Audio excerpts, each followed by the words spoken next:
জাগো বাহে কোনটা সবাই, দুলু ভাই ডাক দিছে আইসো আমরা তিস্তা বাঁচাই, ঠিক না?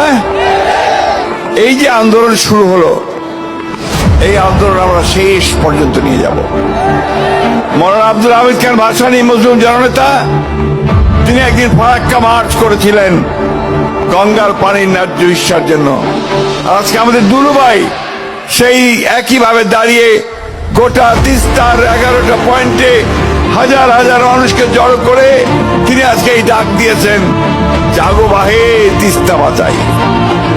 বন্ধুগণ, এটা শুধু স্লোগান নয়, এটা আপনাদের এই তিস্তার পাড়ের মানুষের যে বাঁচার যে তাগিদ, বাঁচার জন্য যে আহাজারি, তারই আওয়াজ আজকে বেরিয়ে আসছে। আজকে একদিকে যখন তারা সব বাঁধ ছেড়ে দেয়, গেট খুলে দেয়, তখন সে পানির তোরে আমাদের ঘর বাড়ি গ্রাম ধানের ক্ষেত সব ভেসে যায়, তাই না? আবার যখন বন্ধ করে দেয়, তখন আমার সমস্ত এলাকা খরায় শুকিয়ে খটখট হয়ে যায়। তিস্তা পাড়ের মানুষের দুঃখ আর যায় না। আজ থেকে বহুদিন আগে থেকে এই তিস্তা পানির ন্যায্য হিস্যার জন্য আমরা কথা বলছি।